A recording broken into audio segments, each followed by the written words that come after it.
Good morning, students. Come to the page number 146. Today's topic is partition of Bengal and development of radical nationalism.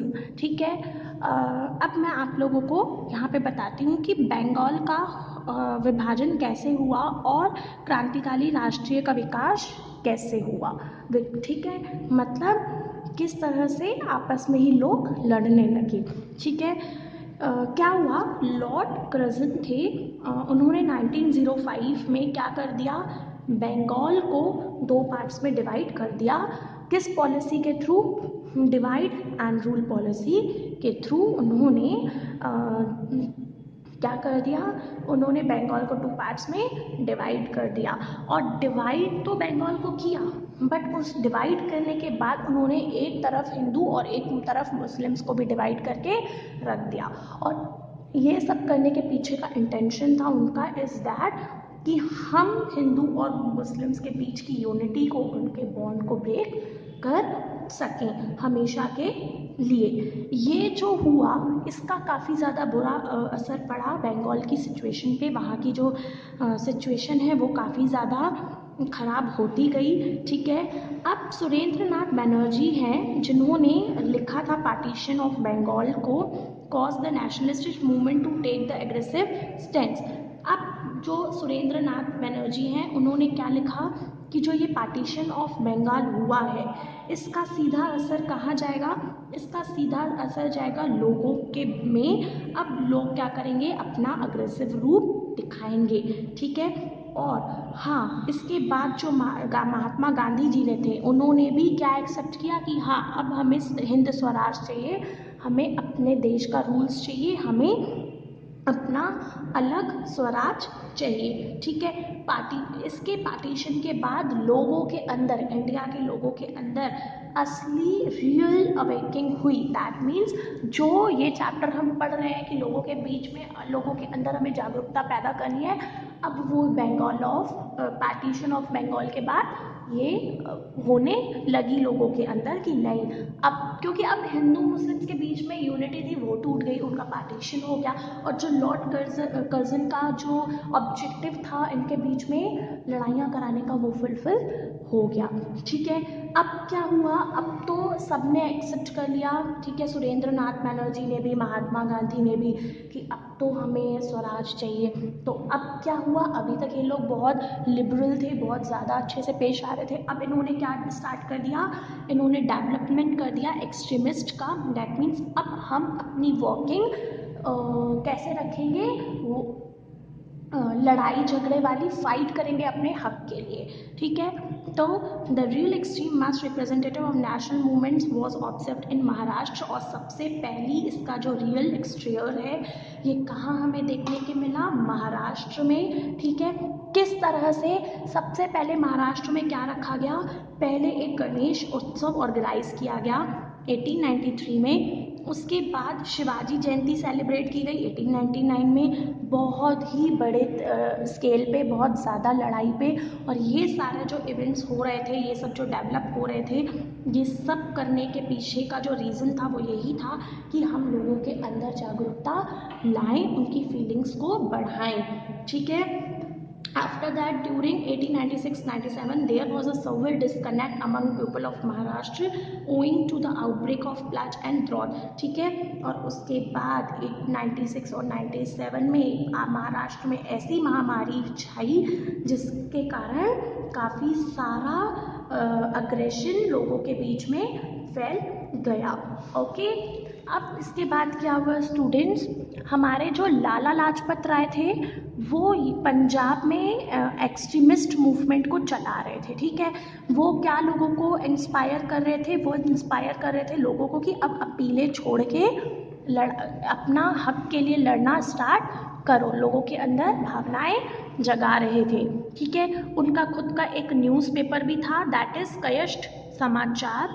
कयस्थ समाचार के through वो लोगों को inspire कर रहे थे, कौन, लाला लाजपत राय। और सिमिलरली वो बंगाल में कौन, ये इस रिएक्शन को बढ़ा रहा था पार्टीशन ऑफ बंगाल के बाद बिपिन चंद्र पाल ने क्या करा, लोगों को ब्रिटिश रूल के अगेंस्ट जागरूक करना और उनके अगेंस्ट प्रोटेस्ट करना स्टार्ट करवा दिया गया। बहुत सारी इंडियन न्यूज़पेपर्स मैगजीन्स को बांटा गया ताकि हम जो एक्सट्रीमिस्ट मूवमेंट है उसको प्रमोट कर सकें। ठीक है, अब इनका जो mode of working of extremist leaders थे, उनका जो मोड था, ठीक है, उनका जो काम था वो क्या था। पहले उन्होंने क्या स्टार्ट किया, उन्होंने सबसे पहले ये बोला कि हम क्या करेंगे, हमें फ्रीडम अचीव करने के लिए सबसे पहला काम क्या करना है, हमें बॉयकॉट करना है। क्या बॉयकॉट करना है, हमें छोड़ना है इनके बनाए गए, हमें काफ़ी सारा पहले तो सेक्रीफाइस करना पड़ेगा, बलिदान देना पड़ेगा। ठीक है, अगर हम लड़ रहे हैं तो, है ना, क्योंकि अब जब लड़ाइयाँ होंगी तो हमारे लोग भी जा सकते हैं, हमारी लाइफ्स भी सेक्रीफाइस हो सकती हैं, राइट। तो उन्होंने पहले 3 वेपन स्टार्ट किए। एक बॉयकॉट, हम उनके सामानों को नहीं लेंगे, स्वदेशी, हम अपने ही बनाए हुए इंडियन सामानों को यूज़ करेंगे। ठीक है, आफ्टर दैट इंडियन एजुकेशन, हम अपनी इंडिया की एजुकेशन को और ज़्यादा डेवलप करेंगे। ठीक है, ये 3 वेपन्स इन लोगों ने यूज़ किए थे किस के लिए, ब्रिटिशर्स से फ्रीडम पाने के लिए। ठीक है, इन लीडर्स का जो वर्ड था स्वदेशी, उनसे इनका ये मतलब था कि हमें अपने ही देश के सामानों को लेना है ना, और हमें अपने जो इंडिया के ब्रिटिशर्स के कमोडिटीज़ हैं उनको बॉयकॉट करना है, और हम सब लोगों को एक साथ आके सपोर्ट करना पड़ेगा, हम सबको यूनिटी बनानी पड़ेगी ताकि हम सेल्फ रूल डेवलप कर सके। ठीक है, in the last decade on 19th century the idea that it outflow of money and poverty had to be curbed, the locally made Swadeshi goods should be used more and more, use of local goods become synonymous to nationalism। ठीक है, और ये जो idea था स्वराज का, स्वदेशी, boycott करने का चीज़ों को और स्वदेशी आइटम्स को, सिर्फ कमोडिटीज़ को यूज़ करने का, ये 19th century के लास्ट पे आके काफ़ी ज़्यादा फैल गया और लोगों ने सिर्फ अपने सामान यूज़ करना स्टार्ट कर दिया। ठीक है, तो यहाँ पे आपने देखा कि किस तरह से उन्होंने आगे धीरे धीरे अपने आप को बढ़ाया।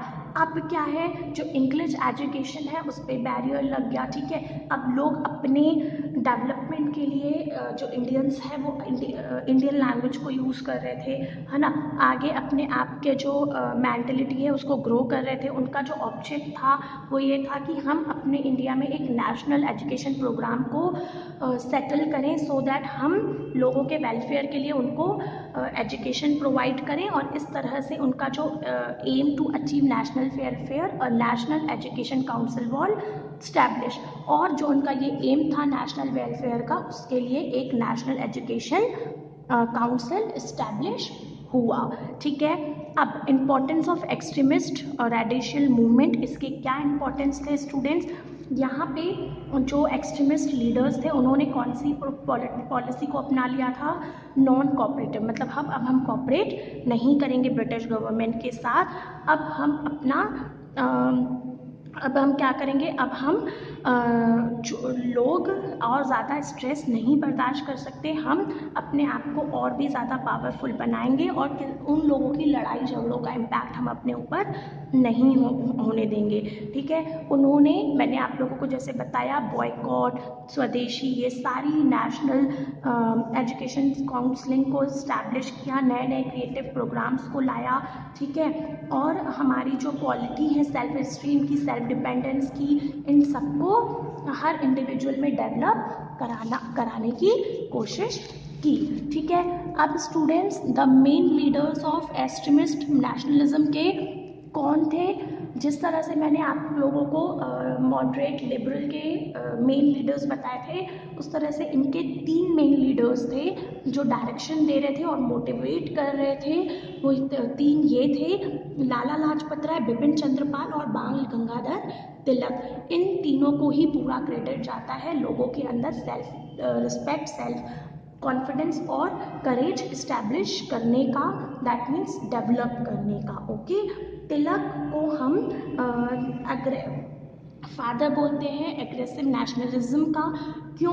क्योंकि सबसे पहले उन्होंने ही स्टार्ट किया था कि हम लोगों के अंदर ये भावनाएं जगाएंगे दैट कि Swaraj is my birth right and I shall have it. हमें अपना खुद का स्वराज चाहिए, हम लड़ाई करेंगे अपनी फ्रीडम के लिए, हम अपनी सेल्फ गवर्नेंस बनाएंगे, भले उसके लिए हमें फाइट करनी पड़े, लेकिन हम लोगों को, अपने यंगस्टर्स को इंस्पायर करेंगे कि फ्रीली फियरलेसली लड़ो, और अगर करना पड़े तो प्रिपेयर हो जाओ अपनी लाइफ को सेक्रीफाइस करने के लिए अपनी कंट्री के लिए। ठीक है, उसके बाद जो अनदर दूसरे लीडर थे दैट इज़ बिपिन चंद्र पाल, वो भी काफ़ी ज़्यादा इन्फ्लुएंस कर रहे थे लोगों को, लोगों के बीच में स्प्रेड कर रहे थे सारी न्यूज़ को। उन्होंने न्यूज़ इंडिया का डेवलप लाया, ओपिनियन लाया, वंदे मातरम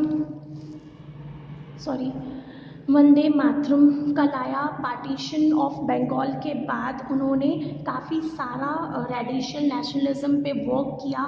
ठीक है, तो कुल मिलाकर के जो ये बिपिन चंद्र पाल थे, इन्होंने भी नेशनल अवेकिंग में काफ़ी ज़्यादा मेजर रोल प्ले किया।